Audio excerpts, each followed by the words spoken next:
75 ఏళ్ల క్రితం ఒక మహానీయుడు ఆచార్య వినోబా భావే పేదల కోసం భూమి అడిగాడు. ధనవంతులు దానం చేశారు. వేల ఎకరాలు పేదలకు అందాయి. కానీ ఇవాళ అదే భూములు నిషేధిత జాబితాలో ఎందుకు చేరాయి? ఖమ్మం జిల్లా వెలుగుమట్ల భూదాన భూముల వివాదం ఇప్పుడు రాష్ట్ర వ్యాప్తంగా ఎందుకు పెద్ద చర్చగా మారింది? వీటన్నిటి గురించి మాట్లాడే ముందు తెలంగాణ, ఆంధ్రప్రదేశ్ రాష్ట్రాల్లో భూదాన్ భూముల పరిస్థితి ఏంటి? వీటన్నిటిపై చర్చించడానికి ఈరోజు మనతో పాటు భూచట్ట న్యాయ నిపుణులు అలాగే రైతు కమిషన్ సభ్యులు సునీల్ కుమార్ గారు. నమస్తే సార్. నమస్తే సార్, ఇప్పుడు భూదానికి సంబంధించి ఖమ్మం జిల్లాలో చూస్తే అంటే విపరీతంగా దానికి సంబంధించి చర్చ జరుగుతుంది.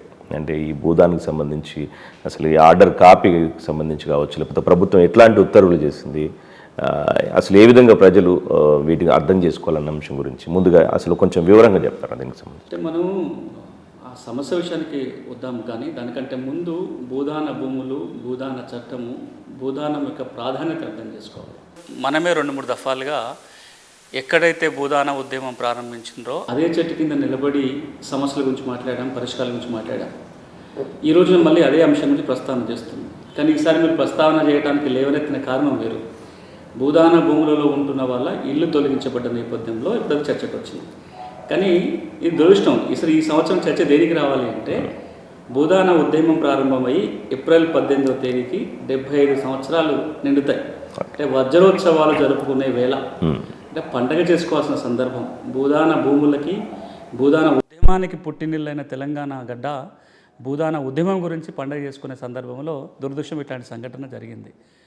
మీకు జ్ఞాపకం ఉంటే 1951 ఏప్రిల్ 18వ తారీఖున ఆచార్య వినోబా భావే గారు అక్కడ శివరాంపల్లి నుంచి, హైదరాబాద్ దగ్గర శివరాంపల్లి నుంచి పోచంపల్లికి పాదయాత్రలో వెళ్ళి 2 రోజులు అక్కడ మకాం వేసి సమస్యల మీద చర్చించిన సందర్భంగా పేదరికం పోవాలంటే ఏం చేయాలి, పేదల సమస్యలు తీరాలంటే ఏం చేయాలి, తెలంగాణ సాయుధ పోరాటం ఎందుకు జరుగుతుంది, రైతాంగం గన్నులు పట్టుకోవాల్సిన పరిస్థితి ఎందుకు వస్తుంది అని చర్చించుకుంటూ ఏం చేస్తే బాగుంటుందని అడిగినప్పుడు, మాకు భూములు ఉంటే మా సమస్యకు పరిష్కారం దొరుకుతుందని అక్కడ అన్న నేపథ్యంలో అప్పటికప్పుడు వినోబా భావే గారు అడుగుతారు ఆ చెట్టు కింద నుంచి. ఆ చెట్టు కింద ఆ వినోబా భావే గారు అదే తీసుకొని, ఈ ఊళ్ళో ఎవరికన్నా భూస్వాములు ఉన్నారా, పెద్ద ఎత్తున భూములు ఉన్న వాళ్ళు ఉన్నారా, మీరు కనుక 100 ఎకరాలన్న దానం చేస్తే ఇక్కడ పేదలకు ఇవ్వడానికి ఉంటుందంటే, రామచంద్రారెడ్డి గారు లేచి, నా కుటుంబానికి భూములు చాలా ఉన్నాయి, మేము 100 ఎకరాలు దానంగా ఇస్తామని అప్పటికప్పుడు ఆ చెట్టు కింద దానపత్రం రాసి వినోబా భావే గారికి ఏప్రిల్ 18వ తారీఖున ఇచ్చారు. ఆ జువ్వి చెట్టు ఇంకా ఉంది పోచంపల్లి. ఇప్పుడు మనం దేనికైతే చేనేతకి ఫేమస్ అవుతుందో ఆ పోచంపల్లి చెరువు గట్టున చెట్టు ఉంది. ఆ చెట్టు కింద వీరిద్దరి విగ్రహాలు ఉన్నాయి. వినోబా భావే గారి విగ్రహం ఉంది, వెదిర రామచంద్రారెడ్డి గారి విగ్రహం ఉంది. నేను వ్యక్తిగతంగా 2014 నుంచి ఇప్పటిదాకా ప్రతి సంవత్సరం ఏప్రిల్ 18న అదే చెట్టు దగ్గరికి వెళ్ళి ఏదో ఒక కార్యక్రమం చేస్తాం. మొన్న మధ్యలో కూడా సాగు న్యాయ యాత్ర ప్రారంభం చేసినప్పుడు కూడా భూదాన్ పోచంపల్లి ఆ చెట్టు కింద నిలబడి రైతులకి చట్టాల మీద అవగాహన కల్పించే యాత్ర అక్కడ నుంచి మనం మొదలుపెట్టాం. సరే, చర్చ దీనికోసం జరిగితే బాగుండేది. మీరు నన్ను అడిగే ప్రశ్నలన్నీ కూడా భూదాన ఉద్యమానికి సంబంధించి అడిగితే బాగుండేది. కారణం ఏదైనా మీరు ప్రస్తావించారు కాబట్టి, ప్రపంచంలో ఎక్కడా లేనట్లుగా భూములని దానం చేసిన చరిత్ర భారతదేశంలో ఉంది.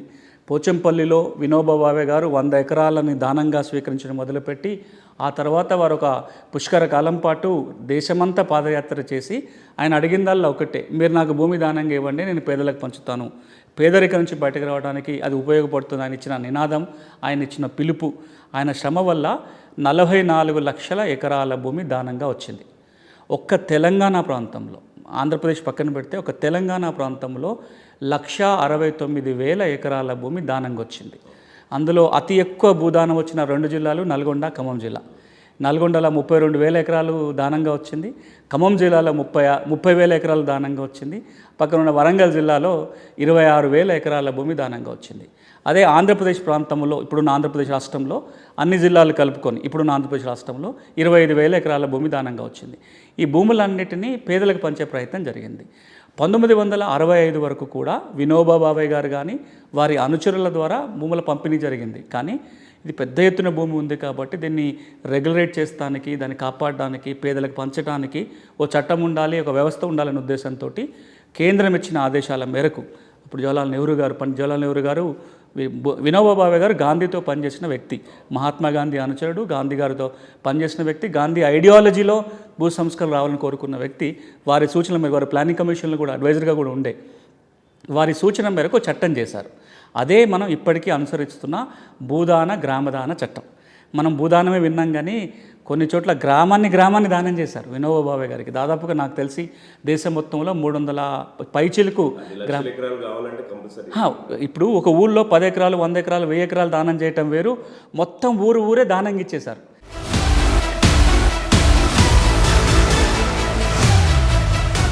ఖమ్మం వెలుగుమట్లకు సంబంధించి అంటే ఎట్లాంటి ఉత్తర్వులు చేసింది శరత్ గారు? భూదాన చట్టం ఏమంటుందంటే, ఒకసారి భూమి దానంగా వస్తే దాని కస్టోడియను భూదాన బోర్డు. ఒకప్పుడు వినోబా భావే గారే దాని కస్టోడియన్, ఎందుకంటే ఆ దానం ఇచ్చింది వినోబా భావే గారికి. తర్వాత ఆయన ప్రతినిధులు ఉండేవాళ్ళు. ఆ తర్వాత భూదాన యజ్ఞ బోర్డు.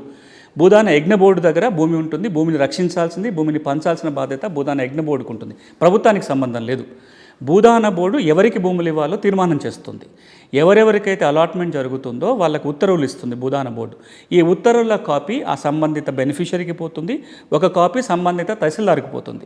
తహసీల్దార్కి ఈ ఉత్తర్వులు ముట్టిన ఒక 3 నెలలలోగా ఆ ఉత్తర్వులు అనుసరించి పట్టా ఇవ్వాలి, రికార్డులో మార్పులు చేయాలి, వాళ్ళకి భూమి స్వాధీనపరచాలి. ఇది చట్టం.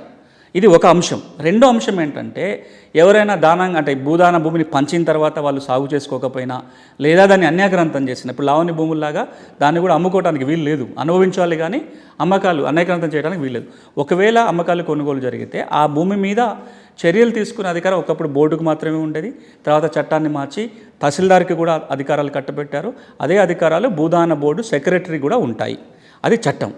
ఎప్పుడైతే 2017లో 2016-17లో బోర్డు డిజాల్వ్ అయిపోయిందో, రద్దు చేశారో, రద్దు చేస్తున్నప్పుడు కూడా కొన్ని సవరణలు వచ్చినాయి చట్టంలో. ఇప్పుడు ఆ చట్టం ఏమంటుందంటే, భూదాన చట్టం, తెలంగాణ భూదాన గ్రామదాన చట్టం ఏమంటుందంటే, సెక్షన్ 24 ప్రకారము భూదాన భూముల అన్యాక్రాంతం జరిగిన, భూదాన భూముల ఆక్రమణకు గురైన భూదాన బోర్డు కానీ సంబంధిత తహసీల్దార్ కానీ యాక్షన్ తీసుకోవడానికి అధికారం కల్పించారు.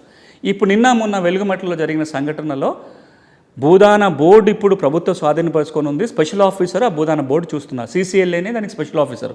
కాబట్టి సీసీఎల్ఏనే దీని మీద ఒక ఉత్తర్వులు ఇచ్చాడు. ఏమని ఇచ్చాడు? ఇక్కడ పలా ఒక 30 ఎకరాల భూదాన భూమి అన్యాక్రాంతానికి గురైంది, వాళ్ళకి ఇచ్చిన పట్టాలు సరైనవి కాదు, కాబట్టి ఈ భూములు మేము స్వాధీనపరుచుకుంటున్నామని వాళ్ళు ఉత్తర్వులు ఇచ్చారు. కానీ దీనికి ఒక 15 ఏళ్ళ నేపథ్యం ఉంది. ఎవరైతే ఇప్పుడు అక్కడ ఇల్లు కట్టుకొని ఉంటున్నారో వాళ్ళకి 2013-14లోనే దాదాపుగా ఒక 800-900 కుటుంబాలకి 100 గజాల చొప్పున భూములు ఇచ్చినట్టుగా వాళ్ళ దగ్గర భూదాన పత్రాలు ఉన్నాయి, అంటే అలాట్మెంట్ ఆర్డర్స్ ఉన్నాయి. యజ్ఞ బోర్డు ఇచ్చినట్టుగా యజ్ఞ బోర్డు సెక్రటరీ సంతకాలు పెట్టిన పత్రాలు ఉన్నాయి. చాలా సందర్భాల్లో వీళ్ళు గౌరవ హైకోర్టుని ఆశ్రయించారు. ఏమని వెళ్ళారంటే, మేము ఇక్కడ నివాసం ఉంటున్నాం, మాకు భూదాన బోర్డు వాళ్ళు మాకు హక్కుపత్రాలు ఇచ్చారు, మాకు అక్కడ ఎలక్ట్రిసిటీ కనెక్షన్ లేదు, మాకు వాటర్ కనెక్షన్ లేదు, లేకపోతే మమ్మల్ని అక్కడ జల్లగొట్టే ప్రయత్నం జరుగుతుంటే కొన్ని సందర్భాల్లో కొన్ని తీర్పులు కూడా హైకోర్టు ఇచ్చింది. ఈ నేపథ్యంలో ఈ రోజున సీసీఎల్ఏ గారు ఇచ్చిన ఉత్తర్వులు ఏంటంటే, వీళ్ళందరూ కూడా ఇల్లీగల్గా భూదాన భూమిలో ఉంటున్నారు, వీళ్ళకున్న భూదాన పట్టాలు చెల్లుబాటు కావు అనే ఆర్డర్ ఇచ్చుకుంటూ ఎవిక్ట్ చేయమన్నారు. దురదృష్టం ఏంటంటే, ఇప్పుడు భూదాన భూములు ఎవరికి చెందాలి? పేదలకు చెందుతాయి. అక్కడ వాళ్ళు ఇల్లీగల్గా ఉన్నా, పట్టాలు తప్పున్నా వాళ్ళ పద్ధతిలో తొలగించాల్సి ఉండే. రెండోది, అక్కడ ఎవరెవరైతే అర్హులు ఉన్నారో భూదాన చట్ట ప్రకారం ఏంటి, అర్హులు కనుక అయి ఉంటే వాళ్ళకే కొత్తగా పట్టాలు ఇవ్వాల్సి ఉంది. కారణం ఏదైనా ఇప్పుడు వాళ్ళందరినీ అక్కడి నుంచి తొలగించడం వల్ల పెద్ద ఎత్తున ఇప్పుడు అది వివాదాస్పదమైంది.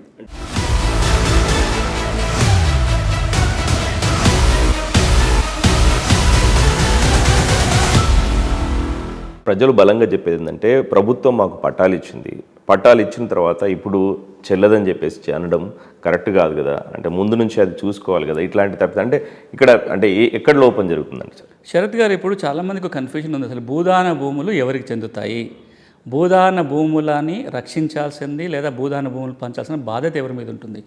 ఇది అసైన్మెంట్ భూములు కావు, ప్రభుత్వ భూముల పంపిణీ కార్యక్రమం కాదు. ప్రభుత్వ భూములు పంచేది రెవెన్యూ శాఖ. గ్రామాలలో బెనిఫిషియరీ ఐడెంటిఫై దగ్గర నుంచి పట్టాలు ఇచ్చేది రెవెన్యూ శాఖ. మీకు అటవీ భూములు ఉన్నాయి, అటవీ భూములకు పోడు భూములకు పట్టాలు ఇస్తారు. పోడు భూములకు పట్టాలు ఇచ్చేది అటవీ శాఖ కాదు, లేకపోతే రెవెన్యూ శాఖ కాదు. అప్పటికే అనుభవంలో ఉన్న వ్యక్తుల్ని గుర్తించి హక్కుపత్రాలు ఇచ్చేదేమో పోడు భూములు, ప్రభుత్వ భూములు పంచేది రెవెన్యూ శాఖ. భూదాన భూముల విషయానికి వస్తే అవి పట్టా భూములు, దానం చేసేది ఒక ప్రైవేటు వ్యక్తి. నాకు 10 ఎకరాలు ఉంది, నేను వినోబా భావే గారి పిలుపుని అనుసరించి నాకున్న 10 ఎకరాలు ఒక 2 ఎకరాలు నేను దానం ఇస్తాను. అది పట్టా భూమి, ప్రభుత్వ భూమి కాదు, నా సొంత భూమి. ఒకవేళ నేను కనుక ప్రభుత్వ భూమినో లవణి భూమినో లేదా ఎండోన్మెంటో వక్ఫ్ ఎవరో భూమిని దానం చేసిన అనుకో బోర్డు స్వీకరించదు, రిజెక్ట్ అవుతుంది. నాకు సర్వ హక్కులు ఉన్న భూమిని మాత్రమే నేను దానం చేయగలుగుతా. ఎవరికి దానం చేస్తున్నా? వినోబా భావే గారికి దానం చేస్తున్నా. వారి ప్రతినిధిగా భూదాన బోర్డు ఆ భూముల్ని పేదలకు పంచాలి. ఒకవేళ అన్యాక్రాంతం జరిగితే భూదాన బోర్డే వాటిని రక్షించాలి. కానీ తెలంగాణ ఏర్పడిన తర్వాత ఏం జరిగిందంటే బోర్డు రద్దయిపోయింది. ప్రభుత్వం రద్దు చేసి బోర్డు స్థానంలో ఒక స్పెషల్ ఆఫీసర్ని నియమించింది. ఈ స్పెషల్ ఆఫీసరే బోర్డుకున్న అధికారాలన్నిటినీ చెలాయించే అవకాశం కల్పించింది. ఆ సవరించిన చట్టం కూడా ఏమంటుందంటే ఇంతకు మునుపమో ఒకసారి బోర్డు రద్దయితే 6 నెలల్లోగా కొత్త బోర్డు పెట్టాలని చట్టం ఉంది. దాన్ని మాడిఫై చేసేయమన్నారు. సంవత్సర కాలంలో పెట్టాలి, ఒకవేళ అవసరం అనుకుంటే ప్రభుత్వం దీన్ని ఇంకొక 2 ఏళ్ళు పొడిగించవచ్చు అన్నారు. అంటే ఒకసారి బోర్డు డిజాల్వ్ అయిన తర్వాత కొత్త బోర్డు వితిన్ 3 ఇయర్స్లో పెట్టాలి. కానీ ఇప్పటిదాకా కూడా కొత్త బోర్డు నియామకం జరగలేదు, భూదాన బోర్డు నియామకం జరగలేదు. కాబట్టి ఇప్పుడు అధికారాలు ఎవరి చేతిలో ఉన్నాయి? స్పెషల్ ఆఫీసర్ చేతిలో ఉన్నాయి. ఎవరా స్పెషల్ ఆఫీసరు? CCLA గారే స్పెషల్ ఆఫీసరు. కాబట్టే ఇప్పుడు ఖమ్మం వెలుగుమట్లలో CCLA భూపరిపాలన ప్రధాన commissioner, chief commissioner land administration ఉత్తర్వులు ఇవ్వాల. ఆయన ఉత్తర్వులు ఇచ్చింది secretary Bhoodan board, special officer Bhoodan బోర్డుగా ఆయన ఉత్తర్వులు ఇచ్చారు. ఒకసారి భూదాన బోర్డు ఉత్తర్వులు ఇస్తే అది స్పెషల్ ఆఫీసర్ ఇచ్చినా, భూదాన బోర్డు చైర్మన్ ఉంటే చైర్మన్ ఉత్తర్వులు ఇచ్చినా, భూదాన బోర్డు సెక్రటరీ ఉత్తర్వులు ఇచ్చినా దాన్ని అమలు చేయాల్సిన బాధ్యత మాత్రం తహసీల్దార్ పైన ఉంటుంది. చట్ట ప్రకారం సెక్షన్ 24 ప్రకారము వీళ్ళు ఇచ్చిన ఉత్తర్వుల ప్రకారం వాళ్ళు కనుక భూమి నుంచి తొలగిపోకపోతే కింద ఉన్న రెవెన్యూ సిబ్బంది ఈ ఆర్డర్ని అమలు చేయాలి. ఇప్పుడు వెలుగుమట్టలో జరిగింది ఏంటంటే CCLA గారు భూదాన బోర్డు స్పెషల్ ఆఫీసర్గా ఎవిక్షన్ ఆర్డర్ ఇచ్చారు. అందులో ఆ జడ్జిమెంట్ అంతా చూసాను. ఏమన్నారు ఎవిక్షన్ ఆర్డర్లో? ఆయన సోమోటోగా కేసు తీసుకున్నారు. అంటే ఎవరు దరఖాస్తు పెడితే కాదు, కేసు తనంతటితానిగా తీసుకొని ఇక్కడ ఒక 30 ఎకరాల భూమి భూదాన భూమి అన్యాక్రాంతానికి గురైంది. చాలామంది అక్కడ ఇల్లు నిర్మించుకొని ఉంటున్నారు. వాళ్ళకి ఇచ్చిన పట్టాలు వ్యాలిడ్ పట్టాలు కావు, వాటికి చట్టబద్ధత లేదు. కాబట్టి వాళ్ళని అందరినీ తొలగించాలని చెప్పి ఉత్తర్వులు ఇస్తూ దాన్ని అమలు చేయాల్సిన బాధ్యత జిల్లా యంత్రాంగం పైన పెట్టారు. ఇప్పుడు జిల్లా యంత్రాంగం వెళ్ళింది, అక్కడ తొలగించింది. కానీ ఇక్కడ 2 సమస్యలు వస్తున్నాయి. ఎందుకు వివాదం అవుతుంది అంటే, ఒకటి అక్కడ 30 ఎకరాలు కాదు 62 ఎకరాల భూదాన భూమి ఉందనేది భూదాన బోర్డు వివరాలు. మీకు ఒకటి చూపిస్తాను. ఇది భూదాన బోర్డు ఇచ్చిన రిపోర్టు. భూదాన బోర్డు 2000 సంవత్సరం నుంచి 2014 మధ్య జరిగిన యాక్టివిటీ మీద 2014 వచ్చిన రిపోర్టు, ఉమ్మడి ఆంధ్రప్రదేశ్లో. దీంట్లో మనకేం కనబడుతున్నాయి? దీంట్లో లెక్కలు చూస్తే మీకు భూదాన బోర్డు ఆధీనంలో ఎన్ని ఎకరాల భూమి ఉంది అనేది ఒక ఇన్ఫర్మేషన్ మీకు అది చూపించే ప్రయత్నం చేస్తా. దాదాపుగా 1,95,000 ఎకరాల భూమి ఉమ్మడి రాష్ట్రంలో. ఇది మీకు కనబడుతుంది చూసారా? ఇది అధికారికం భూదాన బోర్డు సంతకం పెట్టిన వివరాలు. 1,95,000 ఎకరాల భూమి ఉమ్మడి ఆంధ్రప్రదేశ్ రాష్ట్రంలో దానంగా వచ్చింది. ఇందులో దాదాపు 1,70,000 ఎకరాల భూమి తెలంగాణలోనే దానంగా వచ్చింది. ఇంతకుముందు చెప్పినట్టుగా 3 జిల్లాల్లోనే దాదాపు 90,000 ఎకరాలు కేవలం ఖమ్మం, నల్గొండ, వరంగల్ జిల్లాలను దానంగా వచ్చింది. మీరు కొంచెం వివరంగా చూస్తే కొంత సమయం తీసుకున్న కీలకమైన ఇష్యూ కాబట్టి మీరు జిల్లాల వారీగా ఇక్కడ అంకెలు ఉంటాయి. మీరు చూడండి, ఎక్కువ వచ్చిన జిల్లా ఆదిలాబాద్లో 4,000 ఎకరాలు, 4,400, ఖమ్మం 30,000 ఎకరాలు, మహబూబ్ నగర్ 41,000, ఇంకా ఖమ్మం కంటే ఎక్కువ 41,000 ఎకరాలు, నల్గొండ 32,000 ఎకరాలు, రంగారెడ్డి హైదరాబాద్ చుట్టుపక్కల 21,000 ఎకరాలు, వరంగల్ 23,000 ఎకరాలు. ఇవి తెలంగాణలో వచ్చిన భూమి. ఇదే లెక్క మీకు 2006లో అప్పటి రాష్ట్ర ప్రభుత్వం ఒక కమిటీ వేసింది భూ సమస్యల మీద, కోనేరు రంగారావు గారి ఆదులు. ఇది మీకు కాపీ, ఇది అఫీషియల్ కాపీ. కోనేరు రంగారావు గారు ఇచ్చిన 2006లో కమిటీ రిపోర్ట్. దాంట్లో కూడా కొన్ని భూదాన భూముల లెక్కలు ఉన్నాయి. మీకు ఇక్కడ ఏదైతే కనబడుతుందో దాదాపుగా అవే అంకెలు కనిపిస్తాయి భూదాన భూముల వివరాలు కనుక మీరు చూసినట్లయితే.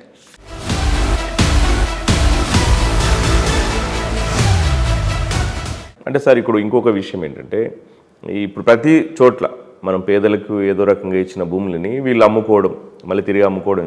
ఇప్పుడు అట్లాగే ఈ భూదానికి సంబంధించి చాలా వరకు అమ్ముకున్నట్టు సమాచారం.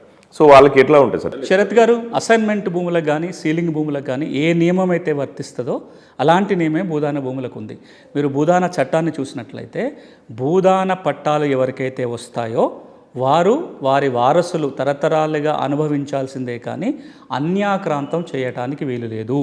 భూదాన భూముల వివరాలన్నీ కూడా నిషేధిత జాబితాలో ఉంటాయి. నిషేధ జాబితాలో ఉంటే రిజిస్ట్రేషన్ చేయడానికి వీలు లేదు. కానీ ఇప్పటికి అన్యాక్రాంతం జరిగిన చాలా ఉన్నాయి. ఎట్లయితే లావణ్య భూములు అన్యాక్రాంతం జరిగినాయో భూదాన భూములు కూడా అన్యాక్రాంతం జరిగినాయి. అలా గనక అన్యాక్రాంతం జరిగితే భూదాన పట్టా వచ్చిన వాళ్ళ చేతిలో కాకుండా ఇతరుల చేతిలో గనక భూదాన భూమి ఉన్నట్లయితే వారి మీద చర్యలు తీసుకునే అధికారం తహసీల్దార్కి ఉంది, భూదాన బోర్డు సెక్రటరీకి ఉంది. భూదాన బోర్డుకి వాళ్ళు ఇప్పుడు వేరే వాళ్ళు ఉంటే వాళ్ళని తొలగించి అరువులకు ఆ భూములు ఇవ్వాలి, భూదాన బోర్డు తీసుకొని మళ్ళీ పేదలకు పంచడం చెప్పాలి. ఒరిజినల్గా భూదాన భూముల్ని కేవలం వ్యవసాయం చేసుకునే వాటికి ఇచ్చేవాళ్ళు. తర్వాత కాలంలో ఇంటి స్థలాలకు కానీ ప్రజా ప్రయోజనాలకు వినియోగించుకోవడానికి కూడా చట్టం అవకాశం కల్పించింది.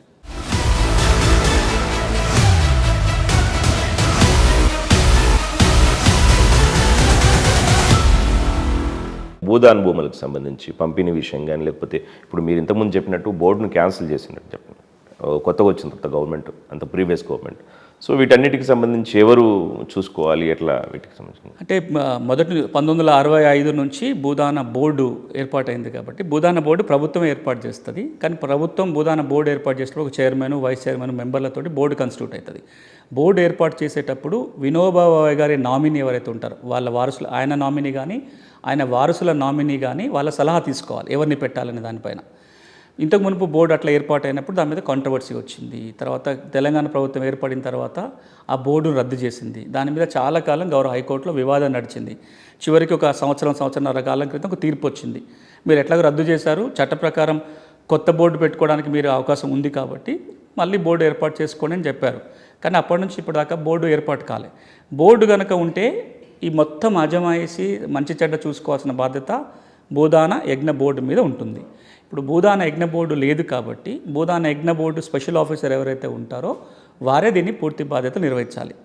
ఇప్పుడు ఇంతకుముందు నేను అన్నట్టుగా స్పెషల్ ఆఫీసర్గా ఉన్నది సీసీఎల్ఏనే స్పెషల్ ఆఫీసర్గా ఉన్నారు కాబట్టి ప్రిన్సిపల్ సెక్రటరీ రెవెన్యూ ఆయననే సీసీఎల్ ఇద్దరు ఒకటే పొజిషన్ హోల్డ్ చేస్తున్నారు కాబట్టి వాళ్ళు ఈ బాధ్యత నిర్వహించాల్సి ఉంటుంది. ఇప్పుడు జరగాల్సిందల్లా ఏంటంటే మనం ఈ ఒక్క కేసు అనే కాదు, మనం మాట్లాడుకోవాల్సింది తెలంగాణ ప్రాంతంలో ఉన్న 1,69,000 ఎకరాల భూమి. అందులో సాగుకు పనికొచ్చేది 1,00,000 ఎకరాలుగా తేలింది. అప్పుడు సాగుకు పనికిరాదు. ఇప్పుడు పరిస్థితి ఏంటి? భూముల విలువలు పెరిగి ఉండొచ్చు, లేదా అవే ఇప్పుడు సాగుకు పనికొచ్చే భూములు అయి ఉండొచ్చు. వాటి పరిస్థితి ఎట్లుంది? ఈ 1,00,000 ఎకరాలలో 95,000 ఎకరాలు పంపిణీ చేసినట్టుగా లెక్కలు కనబడుతున్నాయి. మరి ఈ 95,000 ఎకరాలు ఎవరికైతే పట్టాలు ఇచ్చారో వాళ్ళ చేతిలో ఉన్నాయా, అన్యాక్రాంతమైనయా? మిగిలిన 5-6,000 ఎకరాలు పంపకాలు చేయకుండా మిగిలి ఉన్న భూమి ఉంది, అది ఎవరి చేతిలో? ఇవన్నీ తేలాలి అంటే సమగ్రంగా ఈ 1,69,000 ఎకరాల భూదాన భూమి ఎంజాయ్మెంట్ సర్వే జరగాలి.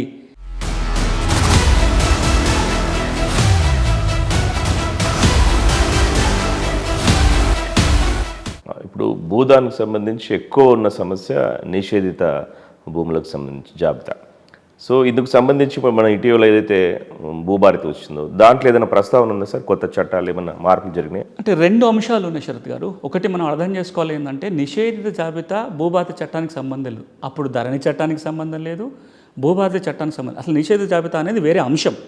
ఆ నిషేధిత జాబితా ధరణి పోర్టల్లో కనిపించేది, తర్వాత భూభారతి పోర్టల్లో కూడా కనిపిస్తుండే. ఇప్పుడు దాన్ని కేవలం రిజిస్ట్రేషన్ డిపార్ట్మెంట్ వాళ్ళ వెబ్సైట్లో మాత్రమే కనపడుతుంది.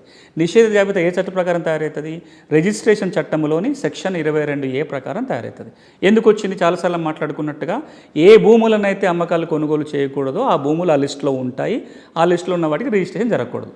కానీ దురదృష్టం ఏంటంటే చాలా రకాల పట్టా భూములు, అది భూదానం అని తప్పుగా పడి ఉండటమో, వక్ఫ్ అని తప్పుగా పడి ఉండటమో, ఎండోన్మెంట్ అని తప్పుగా పడి ఉండటమో నిషేధ జాబితాలో చేరింది.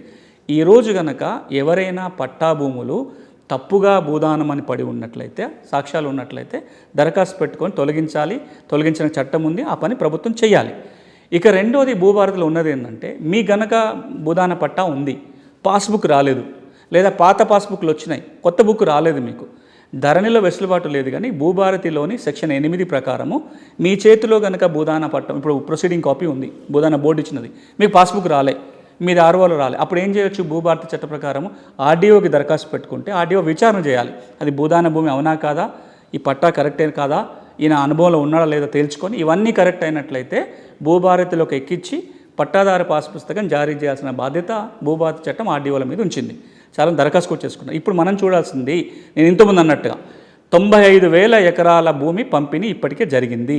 ఈ 95,000 ఎకరాలు అరువుల చేతిలో ఉందా లేదా అనేది ఒకటైతే, వాళ్ళ చేతిలో ఇది వ్యవసాయ భూమి కనుక ఉండుంటే పాస్ పుస్తకాలు ఉన్నాయా లేదా, భూభారతిలో ఉందా లేదా. నేను మొదట్లోనే అన్నా, భూభారతిలో ఉన్న భూదాన భూముల వివరాలకి భూదాన బోర్డు దగ్గర ఉన్న వివరాలకి సరిపోలట్లేదు. మీకు ఇంకో కొత్త సమస్య, ఈ 1,69,000 ఎకరాలు ఏదైతే దానం చేశారో ఆ దానం చేసిన కొన్నిట్ల దానపత్రాలు లేవు.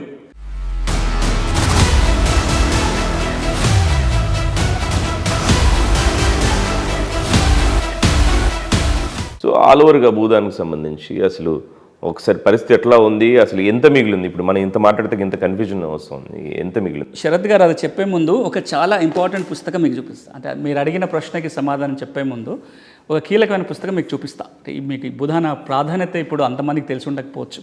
రెండోది, నాకు కూడా నేను ల్యాండ్లో పనిచేస్తున్నాను కాబట్టి కొంత లోతుగా చదువుకున్నాను కాబట్టి దీని ప్రాధాన్యత ఇంకా అర్థమవుతుంది. ఎప్పుడో హిస్టరీ పుస్తకంలో ఆచార్య వినోబా గారి పేరు వినుంటాం, భూదాన ఉద్యమాన్ని మల్టిపుల్ చాయిస్ క్వశ్చన్లో టిక్ పెట్టుంటాం తప్ప అంత లోతుగా పోయి ఉండం.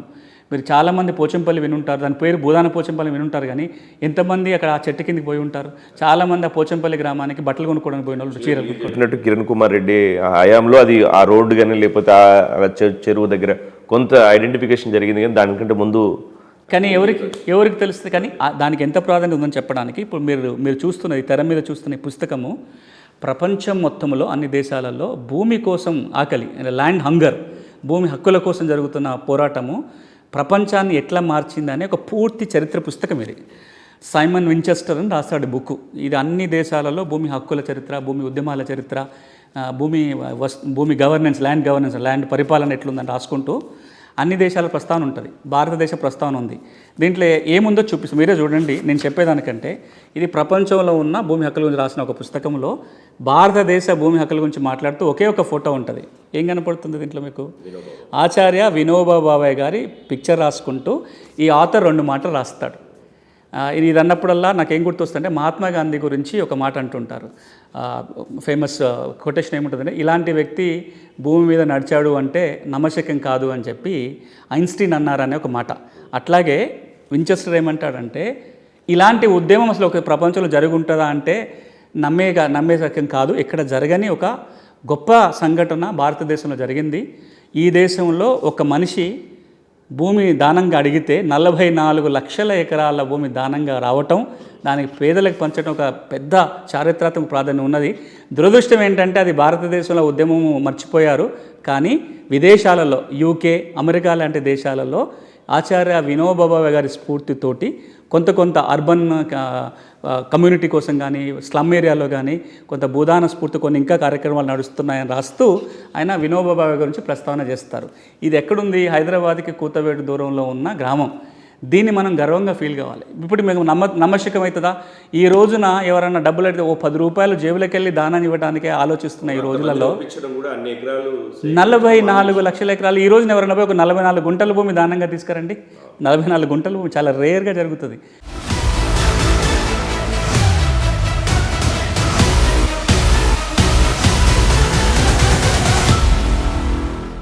సరే, ఈ భూదానికి సంబంధించి ప్రత్యేకంగా ఏపీకి సంబంధించి ఎట్లా ఉంది, అక్కడ పరిస్థితులు ఎట్లా ఉన్నాయి? అంటే అక్కడ కొంత తక్కువ ఉన్నట్టుంది విస్తీర్ణం, అయినప్పటికీ వాటికి సంబంధించి ఎట్లా? శరత్ గారు, ఆంధ్రప్రదేశ్లో కూడా 25,000 ఎకరాల భూమి ఉంది. ఆ లెక్కను చూస్తే ఇప్పుడున్న విలువల ప్రకారం అది చాలా వాల్యుబుల్ ల్యాండే. భూదాన చట్టం ఏదైతే ఉమ్మడి ఆంధ్రప్రదేశ్ చట్టం ఉందో ఆ చట్టం ఇప్పుడు ఆంధ్రప్రదేశ్లో కొనసాగుతుంది. ఆంధ్రప్రదేశ్ భూదాన గ్రామదాన చట్టం 1965. ఆంధ్రప్రదేశ్ ప్రభుత్వం కూడా ఒక కొత్త బోర్డుని ఏర్పాటు చేసుకునే ప్రయత్నం చేసింది అక్కడ, కానీ హైకోర్టు ఆ నియామకాన్ని కొట్టివేసింది. ఎందుకు అంటే భూదాన బోర్డు ఉమ్మడి ఆస్తి, ఆ బోర్డు విభజన జరగలేదు. స్టేట్ రీఆర్గనైజేషన్ యాక్ట్ ప్రకారము బోర్డు ఇంకా 2గా విడిపోలేదు కాబట్టి అది ఆ బోర్డు వేయడానికి వీలు లేదని చెప్పారు, కొట్టేసినప్పుడు అక్కడ బోర్డు లేదు. కానీ అక్కడ కూడా మనం ఆలోచన, అక్కడ చట్టం యథాతథంగా దాని అమెండ్మెంట్స్ ఏం తీసుకురాలేదు, చట్టం యథాతథంగా కొనసాగుతుంది. ఇప్పుడు అక్కడ రీసర్వే జరుగుతుంది. అక్కడ రెవెన్యూ ఇక్కడ రెవెన్యూ వేరు ఉంటాయి కదా సార్? కరెక్టే. ఇప్పుడు ఇది పెద్ద క్వశ్చన్ మార్క్ ఏంటంటే, ఇప్పుడు కనీసం తెలంగాణలో స్పెషల్ ఆఫీసర్ నడుస్తున్నారు, మరి ఆంధ్రప్రదేశ్ భూదాన బోర్డు బాధ్యత ఎవరి మీద ఉంది? అక్కడ ఎవరైనా సీసీఎల్ అయినా భూముల వివరాలు చూస్తుందా? లేదా ఇప్పుడు బోర్డు ఇంకా విభజన జరగలేదు కాబట్టి నాంపల్లిలో ఉన్న భూదాన యజ్ఞ బోర్డు ఇంకేదైతే ఉందో ఆ బోర్డే అక్కడ బాధ్యత నిర్వహిస్తుందా అంటే ఇది కన్ఫ్యూజన్ ఉంది. ఇక్కడ భూదాన యజ్ఞ బోర్డు ఏమంటుంది అంటే ఈ 2 రాష్ట్రాలకు ఇంక ఇదే కామన్ బోర్డు, ఇంక ఇది రద్దు కాలేదు అనేది బోర్డు యొక్క స్టాండ్. తెలంగాణ ఏమంటుంది, ఇది బోర్డు రద్దు చేసేసాము, మేము కొత్త బోర్డు వేసేంత వరకు స్పెషల్ ఆఫీసర్ పెట్టినాం అంటుంది. ఆంధ్రప్రదేశ్ ఏమంటుంది, మేము బోర్డు వేసేసాము కొత్త బోర్డుని చెప్పింది. ఆ కొత్త బోర్డు వేస్తే చైర్మన్ వైస్ చైర్మన్ పెడితే ఆ బోర్డుని హైకోర్టు రద్దుపరిచింది. ఏదో గందరగోళం ఉంది. ఇక రెండోది, అక్కడ ల్యాండ్ సర్వే జరుగుతుంది. మరి ల్యాండ్ సర్వే జరిగినప్పుడు ఈ భూదాన భూముల్ని ప్రాధాన్యత తీసుకొని సర్వే చేస్తున్నారా ఒకటి. రెండోది, అక్కడ 25,000 ఎకరాల భూమి ఈ రోజున మీ భూమి పోర్టల్లో కనపడుతుందా? ఇక్కడ ఎట్లయితే ఒకప్పుడు ధరణి ఇప్పుడు భూభారతి ఉందో అక్కడ ఉన్న 25,000 ఎకరాలు ఇప్పుడు అక్కడ మీ భూమి పోర్టల్లో కనిపించాలి కదా ఆంధ్రప్రదేశ్లో? Question mark. ఇక్కడ కాంట్రవర్సీ అయింది కాబట్టి మనం మాట్లాడుతున్నాం. అక్కడున్న 25,000 ఎకరాల పరిస్థితి ఏంటి? ఎంతమందికి పట్టాలు వచ్చినాయి? ఎంత భూమి అరువుల చేతిలో ఉంది? ఎంత భూమి కబ్జా గురైంది? లెక్కలు లేవు. ఇప్పటికైనా అదే అంటున్నా, అది తెలంగాణ అయినా ఆంధ్రప్రదేశ్ అయినా. దీని తర్వాత అతి ఎక్కువగా భూమి దానంగా వచ్చింది బీహార్లో చాలా పెద్ద, ఇక్కడికంటే ఎక్కువ భూమి దానంగా వచ్చింది. ఎక్కడ ఏ రాష్ట్రాలలో అయితే భూదాన భూమి ఉందో, ఇది భూదాన ఉద్యమం యొక్క వజ్రోత్సవ సంవత్సరం కాబట్టి ఈ సంవత్సరాన్నన్నా ఒక రిజాల్వ్ కింద తీసుకొని రాబోయే సంవత్సర కాలం, ఇప్పుడు ఏప్రిల్ 18వ తారీఖున మనం ఒక రిజాల్వ్ తీసుకొని కనీసం రాబోయే 1 year వరకు, మళ్ళా 76 సంవత్సరం నిండే నాటికన్నా ఒక 1 year పాటు ఏ రాష్ట్రంలో భూదాన భూమి ఉందో 2 పనులు జరగాలి. భూదాన భూముల సర్వే, భూదాన భూములన్నీ కూడా రెవెన్యూ రికార్డులో కనిపించేటట్టుగా రికార్డులకు ఎక్కించగలిగితే రాబోయే తరానికి భూదాన భూముల్ని కాపాడుతాము.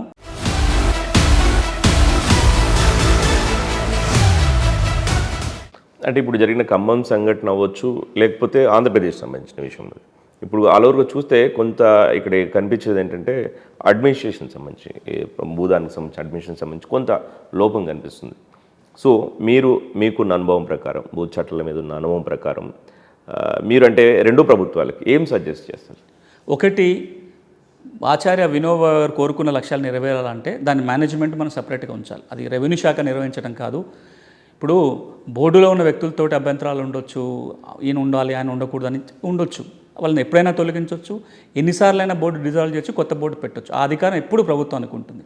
కానీ గడిచిన 11 ఏళ్లలో అక్కడ బోర్డు లేదు, ఇక్కడ బోర్డు లేదు. అర్జెంటుగా 2 ప్రభుత్వాలు 2 రాష్ట్రాలలో దానికి సంబంధించిన భూదాన యజ్ఞ బోర్డుని ఏర్పాటు చేయటం కానీ, లేదా ఆల్టర్నేటివ్గా ఇంకొక మేనేజ్మెంట్ సిస్టమ్ తీసుకురావాలి. బోర్డు విధానం బాగాలేదు అనుకున్నప్పుడు చట్టాన్ని మార్చుకోవచ్చు. ఇంకొక విధంగానన్నా భూదాన భూముల నిర్వహణని సపరేట్గా చేసే విధంగా ఒక ఆలోచన చేయాలి. నెంబర్ 1. 2 ప్రభుత్వాలు చేయాలి, ఆంధ్రప్రదేశ్ ప్రభుత్వము, తెలంగాణ ప్రభుత్వం. రెండోది, ఇంత అధునాతనమైన పరిజ్ఞానం ఉంది, మనం రీసర్వే వైపు పోతున్నాము కాబట్టి ప్రాధాన్యత కింద తీసుకొని 2 రాష్ట్రాలలో ఉన్న ఈ 195,000 ఎకరాల భూమి ఏదైతే ఉందో దీన్ని ముందు రీసర్వే చేయండి. వాటికి జియో ట్యాగింగ్ చేయండి, వాటికి ఒక రికార్డు ప్రత్యేకంగా తయారు చేయండి. ఇది 2వ పని. 3వ పని, ఈ భూముల వివరాలన్నీ నిషేధ జాబితాలో ఉండాలి. ఎందుకంటే వీటి అమ్మకాలు కొనుగోలు చేయడానికి వీలేదు కాబట్టి వీటి వివరాలన్నీ హక్కుల రికార్డులో రావాలి. Thank you so much sir. ఒకప్పుడు భూమి కోసం ఉద్యమాలు జరిగాయి, ఇప్పుడేమో ఆ భూమిపై హక్కు కోసం పోరాటాలు జరుగుతున్నాయి. నిజమైన పేదలకు భూమి హక్కులు పూర్తిగా అందాలి, నిషేధిత జాబితాలో కాదు వారి చేతుల్లో పట్టాపత్రాలు ఉండాలని మనస్ఫూర్తిగా కోరుకుందాం. ఇది వాటి నెలతల్లి కార్యక్రమం. నమస్తే.